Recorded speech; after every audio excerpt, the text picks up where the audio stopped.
бала тарбиясына көңүл бурбай калды. Өтө орчундуу маселе да болчу. Педагог десе бул мугалим деп көпчүлүк ойлойт да. Ар бир адам, ар бир инсан бул педагог, бул тарбиячы. Тарс турс болуп кетет, бакырып беребиз, чабып ийебиз. Ынандыруунун ыкмаларын билбейт. Бала туура тарбияланат, туура жолго түшөт бул үйдө. Салтка негизделген жакшы педагогдор чыгарат. Эне мектептерин ачышыбыз керек. Энелерди үйрөтүшүбүз керек. Телефон жана бала. Эмне үчүн пайдаланбаш керек балдар? Сүйлөшүп алыш керек балдар менен, келишим түзүш керек балдар менен.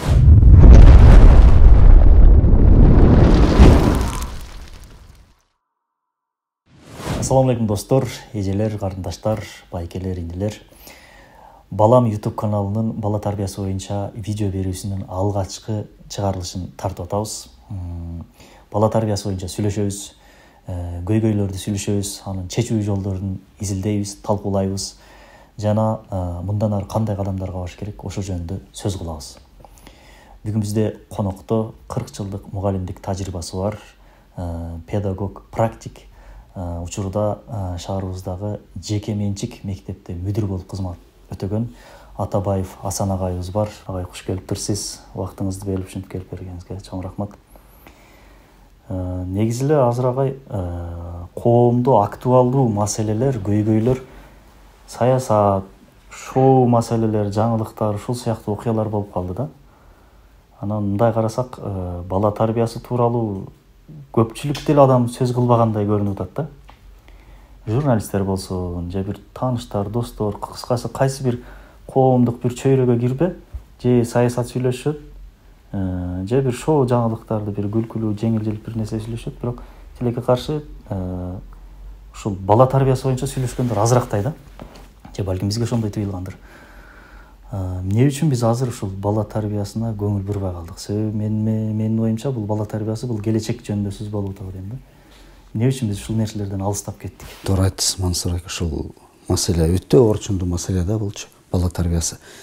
Бала тарбиясына көңүл бурбайбыз деген мен ойлойм бул туура эмес. Биз көңүл бурабыз, бирок ошо тарбия деген эмне экен, ушунун маңызын түшүнүп туруп көңүл бурсак деген сөз бар. Балага көңүл бурабыз. Бурганда биз баланын сураганын беребиз. Бала ыйласа, ыйлабасын деп алып берүүчүсүн алып беребиз. Кийем десе, кийимин да алып беребиз. Ичем десе, иче турган нерсесин, жей турган нерсесин алып беребиз. Бул дагы көңүл бурууга кирет. Бирок көңүл буруунун дагы башка жааты бар да. Бул көңүл буруу деген балага таасир тийгизүү. Бул сырткы факторлор. Мисалы ата, эне, ага, эже, сиңди, ини, жеңе, апа, таята, тайене деген туугандардын баардыгы тең сырткы факторго кирет. Ошолордун баардыгы тең балага кандайча тарбиялык жактан таасир тийгизет деген бул өзүнчө башкача маселе да. Бунун жолун гана түшүндүрүш керек, жолун гана билиш керек. Ушуну билбегендик, ушу сабатсыздык ушу балага көңүл бурулбайт деген сөз чыгарып жатат да. Биздин берүүбүздүн демеушүсү агай Кут курулуш компаниясы ушундай немелерди колдоп турат, долбоорлорду. Педагог, мугалим деп коебуз. Сиздин 40 жылдык тажрыйбаңыз бар, мугалим экенсиз. 40 жылдык иш жашооңузда көптөгөн инсандарды тарбиялап чыгарыптырсыз. Ойлоп көрсөм азыр мен деле педагог экенмин да. Мен 4 балам бар, 2 уул 2 кыз. Келинчегим дагы да көбүрөөк педагог экен. Мен кечинде эле бир 1-2 саат педагог болбосом, эртеден кечке келинчегим педагог болот экен. Педагог болуш кыйын багай. Мисалы сүрөтчүлүк же ырчылык жөндөмү болбосо болуш кыйыныраак да. Үнү жок адам, ритмди түшүнбөгөн адам ырчы болуп кете албайт. Педагог болуш үчүн ар жактан бир нерсе берилиш керекпи же аракет кылып мындай катуу кыйналып койсок болуп кетебизби? Кандай дейсиз? Эң туура, эң туура. Бул жерде педагог деген сөздүн негизи маңызына сөңкүп кирсек, бунун маңызын туура түшүндүрүш керек да. Педагог десе бул мугалим деп көпчүлүк ойлойт да. Мугалим бул үйрөтүүчү. Мугалим бул бир теманы мисалы түшүндүрүп коет, жолун көргөзүп коет. Педагог деген бул жетелеп жүрүүчү деп которсо болот да. Түздөн түз айтканда, жетелеп жүрүүчү. Жетелеп жүрүүчү педагог бул баардыгы кирет. Ата да, апа да кирет, чоң ата, чоң эне, тайта, тайене жана башка бир туугандар кошуна да кирет. Анан дагы бир сөз бар да, ушу тарбиячы деген да сөз бар. Тарбиячы баардыгы болот и болуш керек. Ким балдар менен алектенсе, ким балалуу болсо, мисалы мен кошунам, конокко кетип атат, шашып атышат, аяй кийимдерин кийишти, ражасын алды да, бирок бала калды. Алар тарбиячы, алар педагог. Эмне кандай жолун табат? Булар деген айтат кошунасына келип, "Эй, кошунам, баламды бир 3-4 саат кармап берип турчу. Биз баары эле келели. Ушундай жерге барат эле" деп. Ошондо кошуна тарбиячылык милдетти аткарат. Кошуна тарбиячы. Демек, кошуна баланы алып туруп эле бир жерге камап койбойт да. Ал балдар менен алек болот. Балдар менен кандай? Эми азыктандырабы, же чогуу китеп окуйбу, же сүрөт тартышабы? Уже ал кошуна тарбиячы болуп кетет да, и педагог да болуп кетет. Ошон үчүн ар бир адам, ар бир инсан бул педагог, бул тарбиячы. Эч качан алар деген бул милдетти өзүнүн мойнунан алып кое албайт. Бул милдет байланган ар бир адамга. Башкача айтканда биз кааласак, каалабасак тарбиячыбыз, педагогбуз. Эң туура. Болобузбу дегендей суроонун берилиши өзү ыңгайсыз болуп атат да, ошон үчүн болуш керек, бул милдет. Азыркы күндө өзүңүз көрүп атасыз, стресс, депрессия коомго аябай жайылды. Туура.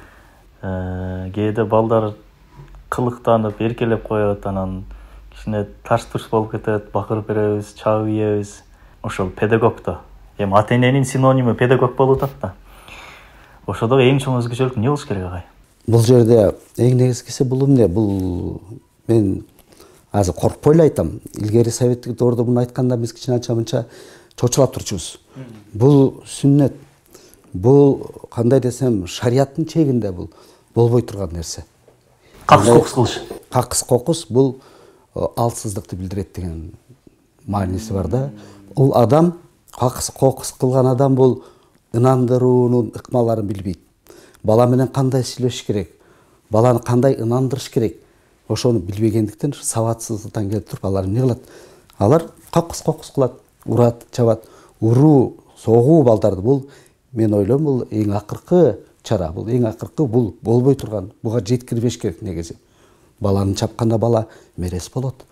Бала мээрим болбойт. Чоңойгондо мээрим эч кандай ата-энеге мээрим дагы мамиле кылбайт мээримдүү. Бул тастыкталган нерсе, бул жашоодо көрүнгөн нерсе, бул илимий да тастыкталган нерсе да. Мисалы айтып кетсем, көп эле изилдөөлөр жүргүзүлгөн.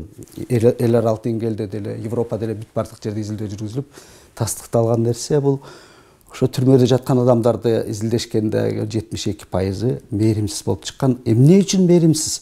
Эмне үчүн киши өлтүргүч болуп, эмне үчүн ур болуп чыкты ал? Зөкүр болуп чыкты. Изилдегенде ошолордун таржымалын төрөлгөндөн баштап кандай өстү ал бала, кайсы чөйрөдө, кандай кырдаалды өттү. Ошондон кийин 72% эненин мээрими, эненин сүтүн эмбеген эмес деп тастыктоо болгондо бул илимий негизинде. Эненин демек сүтүндө бул бар да, бул Куранда бар. Эненин сүтүндө көп заттар бар экен. Баланын мээсине таасирин тийгизе турган, баланын өнүгүүсүнө түздөн түз. Анан эң негизгиси ошол баланын мээримдүүлүгүн өнүктүрүүсүнө, ошол сүт азыгынын канчалык деңгээлде экенин ушул тастыктап турат да. Демек ошол түрмөдөгүлөрдүн 72% мээримге тойбогондор. Тойбогон. Ошол эле кезде эне сүтүнө тойбой, мээримге тойбой. Эң туура. Демек биз деле эгер баланы катуу кармаш керек, эмне деген сөз бар элибизде? Катынды баштан, баланы жаштан деп. Бул макаланда бир аз орунсуз болуп калат окшойт. Жок, орундуу. Бул макала орундуу. Кандай түшүнсөк болот? Бул макала эң орундуу. Бул макаланы эч биз түртө салбайбыз, четке какпайбыз. Анткени себеби баланы жашынан эле бала деген эненин курсагынан баштап тарбияланат да. Тарбия десе биз баягы сөз эле чыбыкты, таякты. Вот ошондо болот да, биздики бир кандайдыр бир орусча айтканда бир стереотип пайда болуп калган да. Балаңды деген орустар айтат, держи своих детей в ежовых рукавах дейт. Колгаптын ичинде жанагы тикени бар колгапта кармап ала деген сөз бар да орустарда деле. Көп эле элдерде бар бул сөз. Бирок мен ойлойм, бала биз бир жерде бир конференцияда жолугушканда мен айтып чыккам. Жолдоштор, биз бала эненин курсагынан тарбиялап башталат деп атабыз. Ойлонуп көрбөйсүңөрбү? Ошо баланын атасы, энеси, ошо улан кыздар ошо жашка жеткенге чейин кандай кырдаалда жашады? Алардын тарбиясы кандай? Алар даярбы ошондой балалуу болуп, баланы тарбиялаганга? Ушу маселени карабайлы деген сунуштар болгон да. Анткени себеби бала уже эненин курсагында болгон, уже бул кийинки этап деп ойлойм да, кийинки баскыч, кийинки тепкич бул деп ойлойм. Анткени себеби эгерде үй бүлө курганга уул кыздарыбыз даяр болсо, үйлөнсө, алар уже даяр болгондон кийин бала уже түйүлдүк пайда болгондо уже бала тарбиялай баштайт да. Бул жерден сырткы таасир. Бул үндөр, ар түрдүү үйдө болуп аткан нерселердин баардыгын тең бала кабыл алат. Бала угат. Энен уже курсагында бала. Ошондо тарбиялай баштайт. Тамеки тартса, тамекини житип барат. Сөзсүз бала төрөлгөндө тамеки тартат. Бул тастыкталган нерсе. Жанжал болсо, идиш аяк сынса, кыйкырык өкүрүк болсо, сөзсүз бала дагы чоңойгондо, ушундай кылса болот тура, мен атам ушундай болчу деп туруп колтусун какус кылып коет, жаман сөз айтып коет. Үйүнүн бийик көтөрөт, тамак жакпаса же туз ашып кетсе, столдо аңтарып ийет. Ушундай маселелер баардыгы неден пайда болот? Ошо бала кандай шартта бала эненин курсагында жатты. Энени дагы мындай караганда азыктануусу дагы өтө орчундуу маселе да. Кээ бирлер эми азыркы турмушта көп ичпейт, витаминдүү азыктарды жебейт, иштейт 2-3 жерде, тияк бияктарда көп болот, стресс алат. Анан андай эле кандай бала төрөлөт? Бул уже түшүнүктүү. Эми могу иш, карьера деген тема ачылып кетти. Азыркы күндө айрыкча могу Бишкек жергесинде мындай карай турган болсок, атасы, эркектер эми иштешибиз керек, муну мойнубуздагы милдет. Ошол эле кезде энелер дагы, аялдарыбыз дагы иштеп, балдарды бала бакчага берип, же болбосо ошондой бир жерлерге эртең менен таштап коюп, кечинде алып келип, ушул нерсе кандай агай? Негизи нормалдуу эле көрүнүшпү, балдардын психологиясына таасир этпейби бала бакча маселеси? Мен ойлойм, как инсан катары, мен деле балдардын чоңойт, мен Кудай буйрса небере күтүп атабыз. Эгерде эне болсо, баланын тарбиясына эне жооптуу болуш керек. Бала кайсы жерде, качан туура тарбияланат, туура жолго чыгат, бул үйдө, үй бүлө шартында. Атасы иштесин, атасынын мойнунда милдет үй бүлөсүн багыш. Эненин милдети баланы тарбиялаш. Балага таасир берүү. Бул кандай таасир берүү? Мээримин, эң биринчи мээримин берүү балага. Мектепке даярдоо. Эми балага бакчага берген ата-энелер көп. Айла жок. Иштеш керек, табыш керек, жолдошунун акчасы жетпейт. Үй бүлөлүк бюджет аз. Түшүнөбүз. Бирок эгерде шарт болсо, эгерде атасы жакшы жерде иштеп, маянасы жете турган болсо, эненин үйдө турганы жакшы деп ойлойм да. Бул менин жеке өзүмдүн пикирим.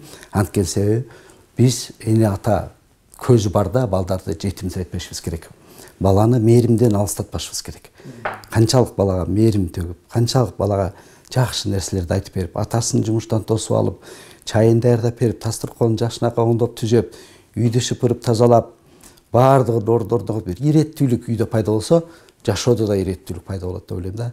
Буну баардыгын жасаган бул коломтонун ээси эне деп коебуз. Эне эгерде үйдө өзүнүн милдетин туура шартта аткарса, бул баладан келечек деген сөз деле мага көп деле жакпайт. Бүгүнкү күндө эле келечек бала үчүн. Бала жакшы тарбиялат, жакшы таалим алат. Бала жок дегенде калем кармаганды үйрөнөт, эне үйдө барда. Жок дегенде түздү айырмалаганды билет. Бизде билим берүү стандартында бар да бизде. 10го чейин санаганды билиш керек, түстөрдүн баарын айырмалаш керек. Кайсы түскө кайсы кошкондо кандай түс чыгат, жана башка көп маселелерди биз эне үйрөтүш керек. Биз көпчүлүгү эне мектептерин уюштурушубуз керек.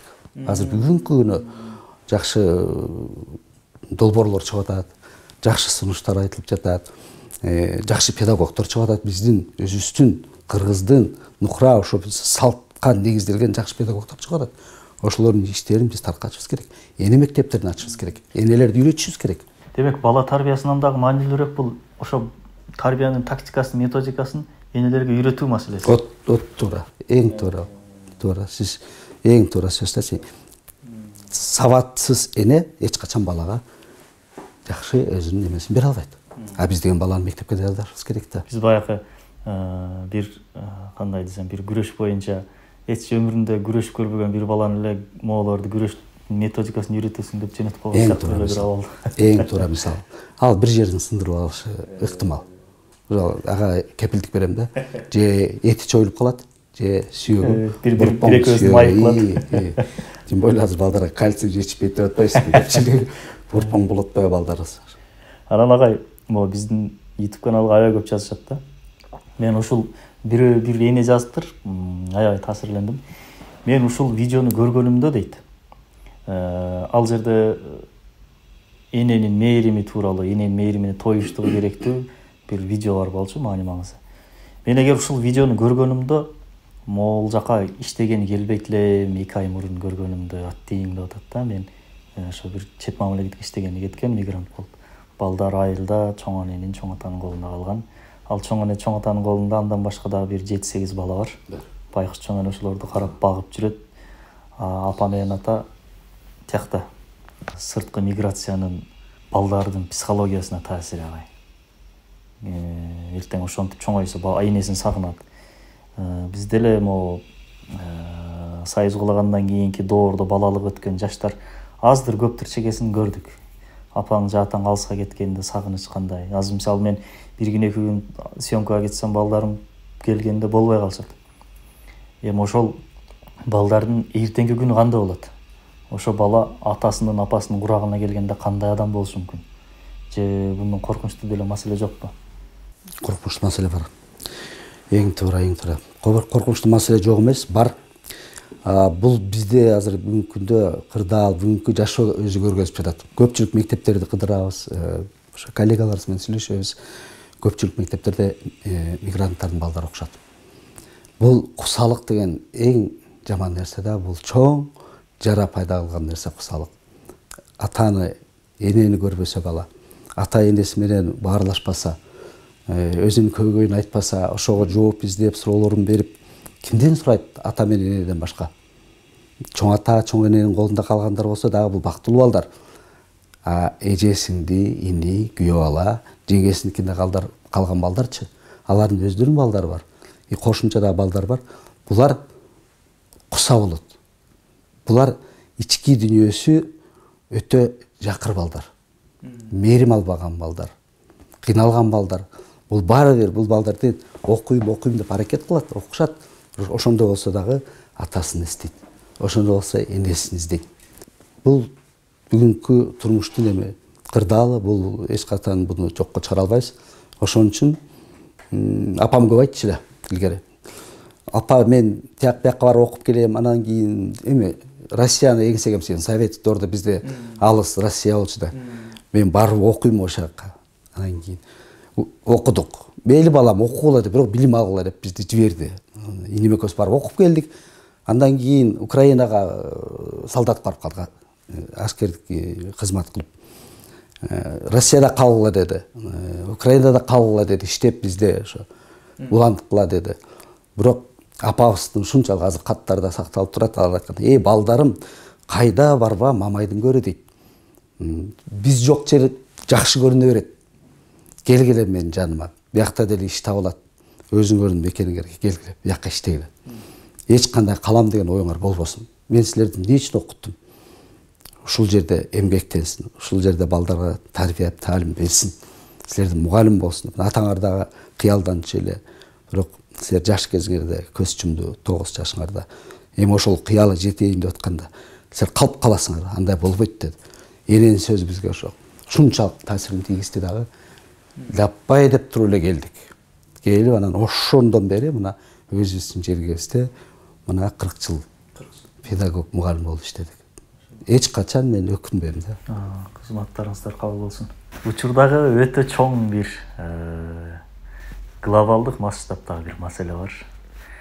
Бул маселе экономикадан дагы маанилүүрөөк болсо керек деп ойлойм. Ошо бала тарбиясы жана бала тарбиясынын ичиндеги гаджет, телефон жана бала деген көйгөй. Кээ бир ата-энелерди көрдүк, бүтүндөй эле колунан жулуп алып туруп, телевизордо көрсөтпөй, компьютер, телефон эчтеке көрсөтпөй баланы жалгыз эчтекеге байлабай тарбиялайм деген аракет кылат экен.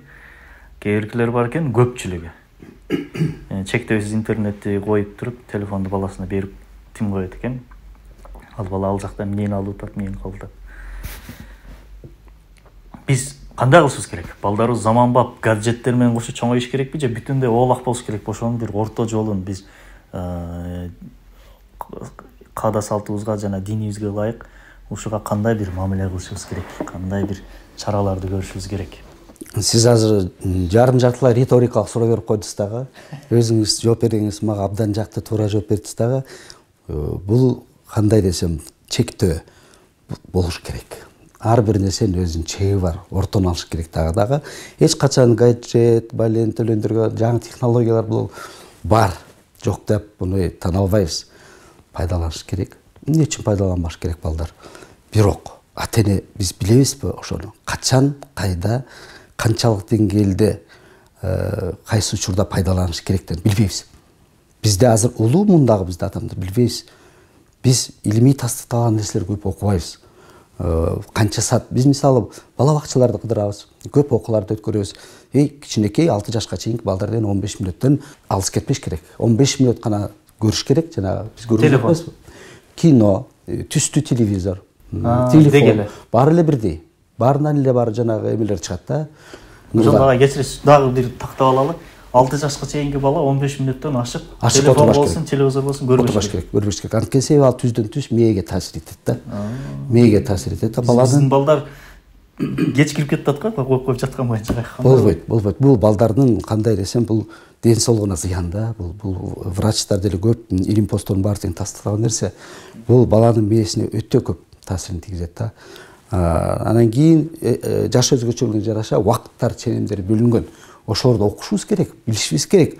Кечиресиз агай, сөзүңүздү бөлүп атам, себеби бул өтө маанилүү, өтө курч маселе болгондугу үчүн азыр биздин көрүүчүлөр автоматтык түрдө ар биринде ушундай суроо пайда болду да.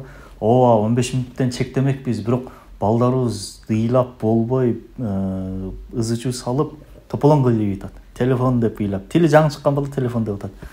Не кылыш керек аларды? Азыр баланын колунан телефон алып койсоң, жанагы наркоман окшотконум үчүн кечирим сурайм. Наркоман дозасын алайын деп аткан кезде колунан алып койгон сыяктуу бир психический бир абалга дуушар болот да. Буга мен түздөн түз жооп берем. Бул өзүмдүн менин жеке пикирим. Бирок илим посттордогу изилдеп көрүшсүн ушу пикиримди. Мен да ушул тууралда көп маселени карап атам да, туугандардын балдарынан көрүпчү. Мисалы, эната бала курсагында кезинде кара эле эненин курсагына кайрылып атам да, канча маал телефон колунда алып жүрдү. Суроону башкача кылбайлы агай. Канча маал телефон колдонбой жүрдү дептир. Колдонуп жүрдү деген себеби колдонушу бул уже балдарды ошого тартышы. Бул энеси эле же атасы дагы? Атасы дагы, энеси дагы, агасы да, эжеси дагы. Чөйрө. Үйдүн ичинде чөйрө. Бала уже ошо баланын эненин курсагында эле уже жаңы технология уже маалымат бар. Каалоосу бар. Бүттү. Эгерде комуздун күйүүсүн коюп койсоң, эгерде жакшы сулук сөздөрдү айтсаң, бала менен көп сүйлөшсө, баарлашса, атасы келип сүйлөшсө, инилери, байкелери келип сүйлөшүп турса, байкелери, эжелери сүйлөшүп келип турса, бул таасири күчтүү. Же телефон менен эле папа деп эле атасы дагы энеси да телефон менен сүйлөшүп, бала курсагында не кылат? Тепкилейт эненин курсагын. Жактырбайт андай нерселерди бала деген. Баланын Кудай Таала жаратты да, совсем башка нерсеге жаратты да. Биз ошо кайра эле кайталам, сырткы фактор менен биз балдарды уже тарбиялап, өзүбүз даярдап, адаптация кылып туруп, уже колуна даже төрөлгөндө эле колуна телефон берип койсоң деле, ал бала басып деле бериши мүмкүн. Демек агай, мындай болсочу, эми баягы бала төрөлүп 2-3 жашка келип калды. Боюна бүткөндөн баштап энеси телефон пайдаланып жүрдү, атасы жашайт. Ошондойлорго эмне чара кылдыңыз керек? Ошондойлорго эмне чара? Бул жерде окууларды өткөрүш керек. Бул доор билимдүүлөрдүн, окутуучулардын доору деп көп алымдар деле айткан. Ошон үчүн билим бериш керек. Үйрөтүш керек. Жаш жаңы үйлөнгөн жубайларды, баланы ушунун баардыгына китептерди чыгарыш керек. Кызыктуу, жакшы түстөгү, жакшы сүрөттөр менен бериш керек. Ушундай жакшынакай видео материалдарды чыгарыш керек жаш жубайларга деген. Баланы тарбиялоо, эненин курсагында баланы кандай тарбиялаш керек. Ушунун баары эми Аллах Таала бизге берди да акылды, аң сезимди, туурабы? Биз ошо илимий ошонун баарын ачылыштарды жасап атабыз. Ошонун баарын китеп кылып чыгарып, ошондой курстарды өткөрсөк болот. Мейли поликлиника менен сүйлөшөбүз, мектептер менен сүйлөшөбүз, бала акчалар менен, айыл өкмөттө. эми бар да адистер, бар да патриоттор ошону уюштурганга жаштар мынакей көп жаштарда көп иш менен алек болуп ойлойм. Издеп жүрүшөт, азыр окууну бүткөн, диплому бар, ишти алып бара албай атат да ошон тууралуу көбүрөөк иш жүргүзүш керек, маалымат бериш керек. Анан кийин билим бериш керек. Биздики ошо сабатсыздыктан болуп атат да көпчүлүгүчү. Биз өтө кечигип атабыз. Муну тездетишибиз керек. Өтө тездетишибиз керек. Айтып атам жанагы эне мектеби деп, энелер мектеби деген бул өтө жакшы маселе. Жакшы долбоор Кыргызстанда бул иштеген. Чет өлкөлүк уюмдарда уюштуруп берген. Бирок мен Кыргызстанда өзүбүздүн педагогдор уюштурган Капар сыяктуу агайыбыз бар. Ошолор уюштурган иштерди биз жерге таштабашыбыз керек. Ошол иштерди биз уланышыбыз керек. Жакында мен бир мектепке барып, Сокулук районунда мектепте жакшы бир семинар болду, окуу болду. Өзүмдүн ошо усулдук иштер боюнча өкүлүмдү алып барып катыштып, эң сонун нерсе айтылды. Кыргыздын салтынын негизинде түзүлгөн этнопедагогика. Ошол тууралуу сөз болду. Эне мектептери тууралуу сөз болду. Бизде бар экен да мурун. Эне мектептери бар болчу. Бирок унутуп калганда ошону жандандырышыбыз керекпиз. Биз көбүрөөк эми орусча айтканда запад деп атабыз эми. Запад делем каяктан алып атат алдын баары тең. Окумуштуулар эмне, ачылыштар эмне асмандан алып эле чыгарып атат. Жок, алар деген өтө кылдат менен биздин ааламга түшкөн китепти изилдеп атышат. Ошол жерден сууруп чыгып атат, аны ачык айтпайт алар. Ошондон сууруп чыгып эле тастыктап эле Нобель премиялар жана башка премиялардын ээлери болуп атат. А бизде бул каныбызда бар да. Бул элдик педагогика деген бизде каныбызда бар да. Сонун эле тарбиялаган кыргыздар, балдар. Сонун эле азыктандырып, болтпойп, солтпой эле куйрук майларды оозуна салып эле жакшынакай эле ботколор жасап берип эле баккан балдарды. Жана айтып өткөндө 4 балам бар. Чоңу 9да, жакында 9га чыгат, андан кийинкиси 5те, кыз уул. Анан кээде үйгө эртерээк барып калган кездерде телефонду ачып, үчөөбүз отуруп алып кезек менен телефондогу оюндарды ойнойбуз да. Анан ушул нормалдуу эле көрүнүшпү же кандай окулат? Бул ойнойт, бул жеңилгенде ал алынса айландырып ойнойбуз. Бул нормалдуу көрүнүш. Бул техниканы пайдалана аласыздар. Бирок отуну пайдалануу муну узак мөөнөткө пайдалануу бул уже зыян балдарга. Ошон үчүн балдар менен эң биринчиден эрежени тактап алыш керек. Сүйлөшүп алыш керек балдар менен, келишим түзүш керек балдар менен. Кана балдар отурула. Бүгүн биздики машпара, кеңеш, отуралы, сүйлөшөлү. Телефонду кандай пайдаланабыз биздин үйдүн ичинде?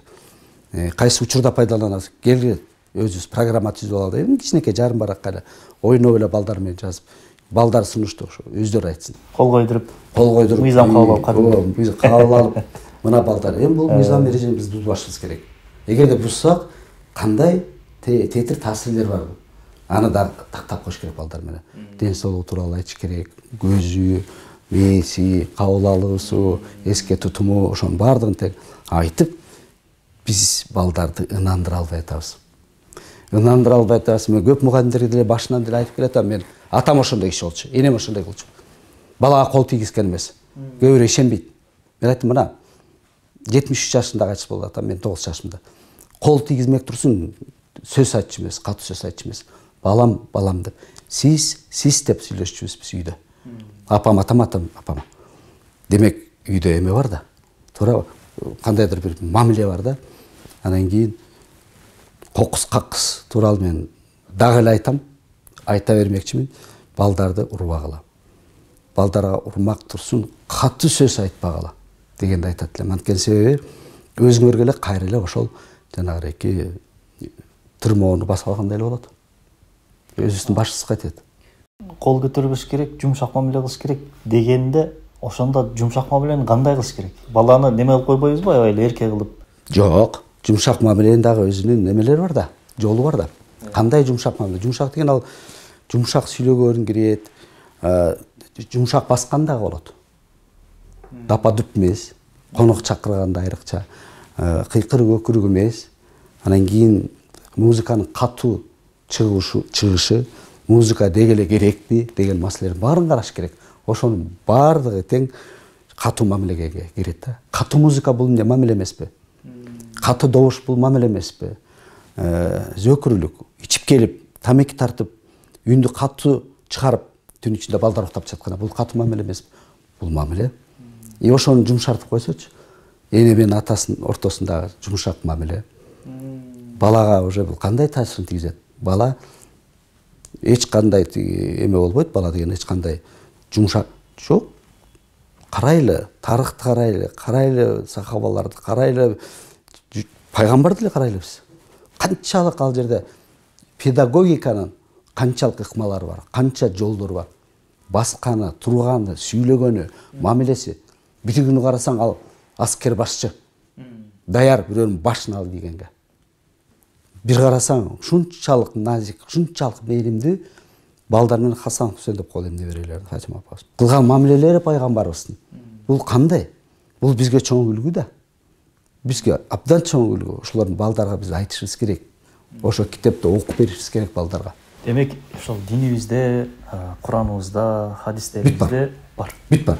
Даяр. Даяр нерсе. Биз ошону алып окубай атабыз. Бир китептен окуп алдым эле. Биз арпа салынган чоң бир неменин кампанын үстүндө жатып ачкадан өлгөн тоок сыяктуубуз деп. Эң туура. Эми агай, могу динибиз деп калдык, Кураныбыз деп калдык. Кээде байкап калабыз, балдарды динге болгон мамилесин, ата-энеси диндар, намаз окуйт. Анан балдар бала деме. Анан атасы кээде күчтүүрөөк бир сабак окуп калган кезде аябай мындай жан дүйнөсү элжирип турган кезде балдарына мындай зордукча намаз окуттуруп, анан кийин урушуп намаз оку деп, анан эми бала да кээде баягындай динге ылайык келбеген сөздөрдү айтып койсо, же бир кишине неме кылып койсо, аябай сен күнөө кылдың, Аллах сени тозогуна салат, Аллах сени күйгүзөт, Аллах жаман көрөт мындагысың деп динди же Кудайды колдонуу менен өзүбүздүн өкүмүбүздү өткөзүп, же болбосо бир динди мындай зордукчул бир ыкма менен балдарга үйрөтүп салгандай бир абалдарды байкайбыз да.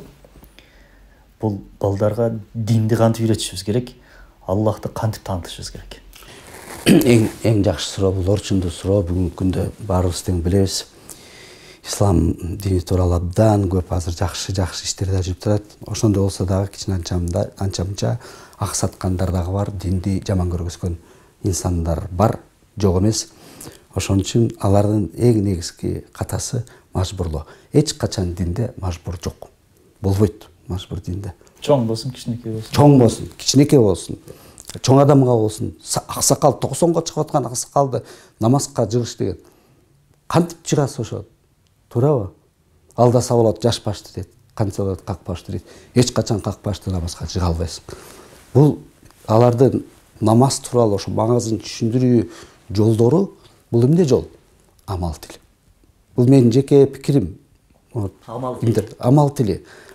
Атанын жүрүшү, турушу, энеге жасаган мамилеси, балдарга жасаган мамилеси, ишине кылган мамилеси, иши жөнүндө жакшы нерселерди айтып келиш үйгө.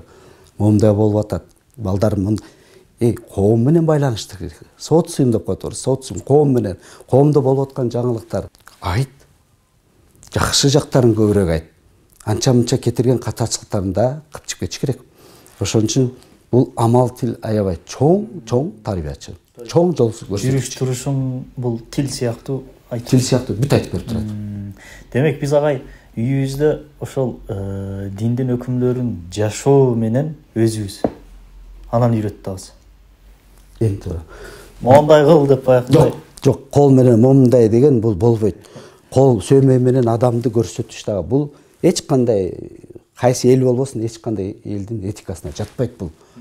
Балага мынтип көтөрүп Аллах жалгыз десе бүт жөн. Момунтикен адамга бул жаман болбойт, бул өтө туура эмес да. Ошон үчүн биз балдарды тарбиялашта биринчи өзүбүздөн башташыбыз керек. Өзүмдүн чөйрөмөн, мисалы мен киммин, эмнеге жаралдым, милдетим эмнеде? Күтүлүүчү натыйжам эмне? Бул максат да, туурабы? Максат бул күтүлүүчү натыйжа. Күтүлүүчү натыйжа ким түбөлүктү экен? Түбөлүктө эч нерсе жок. Өсүмдүктөр деле өлүп кайра тирилип атат. Жаныбарлар да өлүп кайра тирилип атат. Мезгил дагы өлүп тирилип атат. Кайра жазда бүрдөп жашыл эмне барып пайда болуп атат. Ушундай эле жашоо бул ааламда болуп аткан нерсе. Адамда дагы бар. Аалам бул бир кичинейтилген адам. Адам бул бир чоң аалам деген түшүнсөк болот да.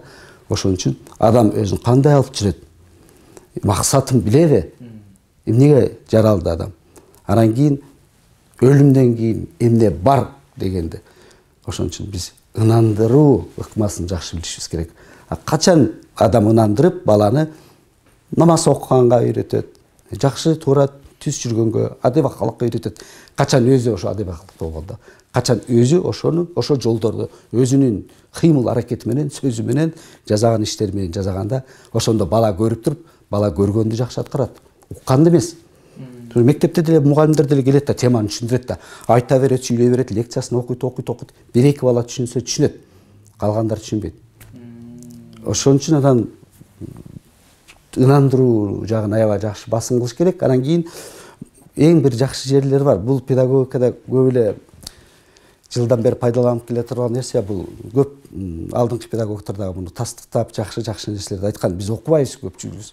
Мугалимдер, тарбиячылар, ата-энелер китеп окугулачы деп мен кайрылып кетет элем. Окусак ошол жерде баардыгы тең жазылган. Көп нерселер жазылган. Мисалдар менен, далилдер менен жазылган нерселер бар. Мисал алсак, айтат атпайбызбы, сырткы факторлор депчи, ата-эне балага. Ата-эне жок болсо, бала жетим болсо, ким? Чоң ата, чоң эне бар. Тайата, тайэнеси бар. Агалары бар, тайэкелери бар, тайэжелери бар. Бүт ошонун баардыгы тең балага таасирин тийгизет. Балага таасирин тийгизе кое албайт. Ошон үчүн мен дагы бир жолу кайталап кетет элем. Чакырып да кетет элем барларды. Көп окуйлу. Канча көп окусак, ошончо бизге жакшы кандайдыр бир тажрыйба пайда болот деп анан окуган нерсеңди турмушка ашыр, пайдалан ошону, көрүп көр, эксперимент жүргүз. Коркпо, эксперимент жүргүзгөндө. Ошондо гана биз бир жакшы натыйжага жете алабыз деп ойдомун да. Дайыма изденүүнүн үстүндө болуш керек адам баласычы. Ар бир атанын максаты бар, балам мындай эр жүрөк, баатыр болсун деп. Кантип балдарды баатыр кыла алабыз? Балдарды баатыр кыла алабыз. Качан биздин ошо балдарга баатырлыктын сыфатын, баатырлыктын маңызын түшүндүрүп, көп мисалдарды келтирип, дагы эле жана окуган китептер боюнча. Канчалык мына Лев Николаевич Толстой деп коем, мен адабиятчымын да. Дүйнө жүзүндө согуш майданын, согушту эң жакшы сүрөттөп берген. Согуш жана тынчтык. Ошол ал мисал бизде бар да, 14 кылым мурундан бери уже чагылдырып уже жазылган. Пайгамбарыбыздын өмүр баяны эмне деген китеп? Эмне деген керемет? Ким окуп атат ошону? Мен азыр ушундай кылып атам, Кудайга шүгүр ушул доордо жашап калганыма айтып атам, ар бир үйдө пайгамбарыбыздын өмүр баяны болуш керек деген. Болуш керек. Талкуулантыш керек, окуш керек ошолорду. Анан ар бир үйдө Куран болуш керек, китеп болуш керек. Ааламдын чагылдырган китеп ал. Бизди жараткан заттын сөзү да. Ал сөздү укпай, окубай жүргөн биз зөкүр болуп атпайбызбы, өзүбүзгө зулумдук кылып атпайбызбы? Айтпадым жана мен. Ачылыштан бардыгы тең ошо Курандын негизинде. Керек болсо конституциялардын бардыгын ошондон алынып атат, керек болсо. Туурабы? Илимий ачылыштардын бар ошонун негизинде болуп атат да. Илим менен дин чөйрөсү бирге кетиш керек. Бирөө алдыга кетпеш керек, бирөө артта калбаш керек. Чогулуп кетиш керек. Анткени себеби Кудай Таала бизге аң сезимди берди. Эй инсан, ойлонгула дейт бизде. Ойлонгула, ойлонуп иш кылгыла, окугула деген. Жабраил периште деле биздин пайгамбарыбызды кыскан да 3 жолу. Оку деген да. Мен билбейм, тамга тааныбайм, мен окубайм деген. Кантип окуйм, окуган билбесем деп 40ка чыккан адам ошентип айтат. Оку деген. Аллах Таала ошентип биздин арабыздан чыккан пайгамбарга ушундай бир эме бергенден кийин кудурети менен өзүн бизге уже ошол эле мисал бизге бериш керек да, таасирин тийгизиш керек да. 3 эле сөз: оку жана оку. Мунун авторлору болуп кеткендер деле бар. Билесиздер, фараондорду автор болуп алган да. Ошон үчүн ушу жөнөкөй нерселерди ичине изилдеп, ойлонуп койсок элек жакшы натыйжа болот деген ойдомун. Тамак жебеген балага эмне кылыш керек? Азыр массовый түрдө балдардын табити жок да. Бул тамак жедирүү боюнча проблема бүт эле жерде бар. Үй бүлөлөрдө бар, бала бакча, мектептерде дагы бар. Керек болсо студент балдарыбыз бар, айтабыз. Курсаңга бирдемке салып кой. ашказанда бирдемке болсун, кичине анча мынча иштеп турсун. Иштебей калган ашказанда уже жара пайда болот деп түшүндүрүш керек да. Кайра эле ынандыруу жолу да. Мисалы советтик доордо бул маселе да бар болчу. Кайра эле мен апамды мисал келтирем. Мен апам мага көп нерсени үйрөткөн, билинбегени менен. Айткан, телефон чалып, катына дагы жазып, балдарым эртең менен турганда бир жумуртканы тешип туруп, туздан кичине дамдатып туруп, анан кийин соруп туруп ичпейгиле. Бүттү. Ач калбайсыңар. Денеңерге дагы эме зулумдук кылбайсыңар. Ошол силерге жетет деген. Бир эле жумуртка бир күнгө. Элестеткиле. А көп алымдар дагы айткан да, адам баласы ас жеш керек, ченемдүү жеш керек. Ас же, ченемдүү жеген эле. Ошон үчүн балдарга биз ас бергенде дагы ошо витаминдүү, ошо керектүү нерсени балдарга беришибиз керек да. И ошону түшүндүрүшүбүз керек. Мисалы мектепте мен ашканада балдар тамак жеп атканда көбү сырды жечмес да. Анан салаттарды жебейт да балдар. Жок агай биз жебейбиз, чөп чары жебейбиз деп. Анан анын баарын түшүндүрүп, кандай витамин бар, көзгө, оозго, тилге, кулакка, баардык ички органдарга кандай жакшы эмесин берет деп мындай түшүндүрүп балдарга айтып берсең, жеп атышат, жакшынакай эле сырын дагы жейт, салатты деле жейт, азыр салат деле калбай калды. Сразу жейт. Ынандыруу, түшүндүрүү, илимий тастыкталган нерселерди балдарга айтсаңар эле түшүнөт. Мисалы Б витамин, С витамин деп бизде илимий эмелерди бар да.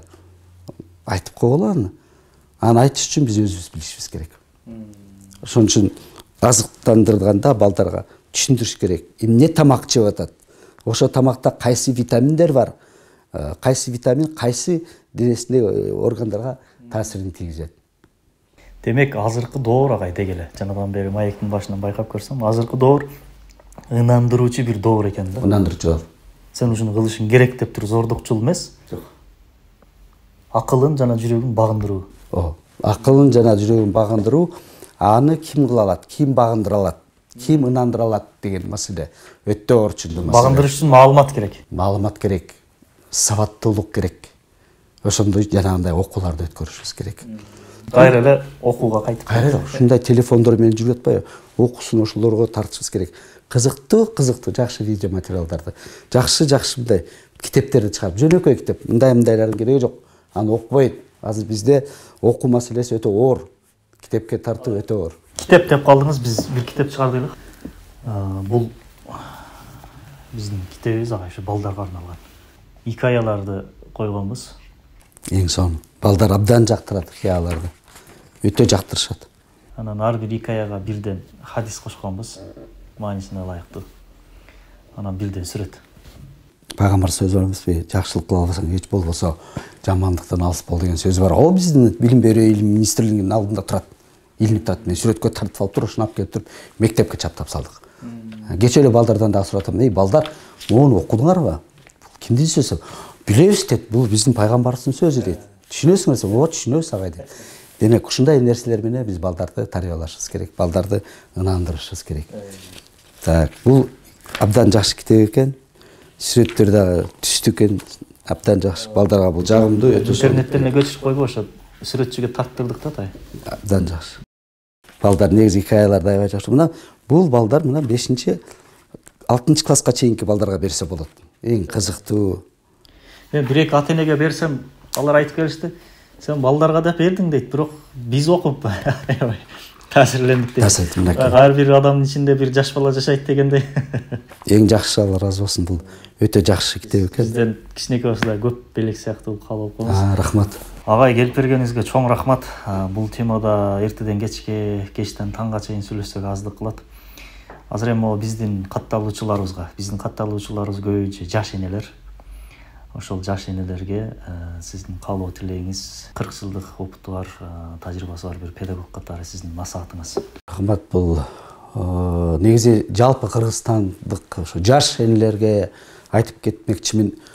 Мээримдүү болгула, мээрман эне болгула. Тажрыйбаңар аз болсо дагы ошону көбөйтүп, ошону байыртканга, ошону бир максат кылгыла. Көп окугула өзүңөр. Көп окуп бергиле балдарга. Үй бүлөңөрдө көп окугула. Жакшы мындай китептер чыгып атат. Ушундай китептер аркылуу балдарга таасирди тийгизсеңер, энелер эртеңки мына бүгүнкү наристелер эртең чоң инсан болот. Ошондо көрөсүздөр натыйжасы кандай экен.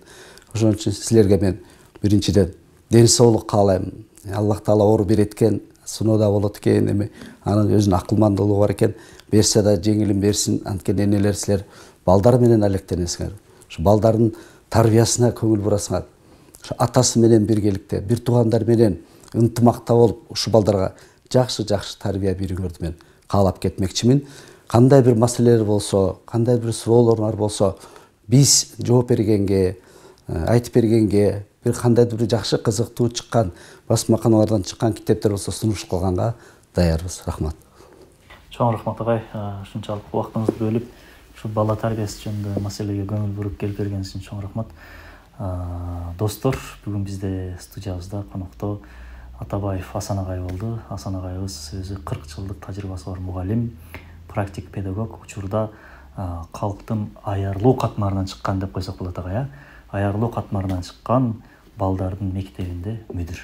Анда эмесе достор, биз кийинки чыгарылыштарыбызда албетте бала тарбиясы жөнүндө дагы сүйлөшөбүз. Эмне жөнүндө дагы сүйлөшсөк болот, кайсы темаларды козгосок болот, кайсы көйгөйлөрдү козгосок болот, ошол жөнүндө комменттерге жазыңыздар, ой бөлүшүңүздөр, курбуларыңыздарга, группаларга, тууган урукка ушул видеолорду бөлүшүңүздөр. Максатыбыз ушу бала тарбиясы боюнча кичинекей бир маалымат болсо дагы башка бир энеге, башка бир атага жеткизүү. Чоң рахмат, жакшы болуңуздар.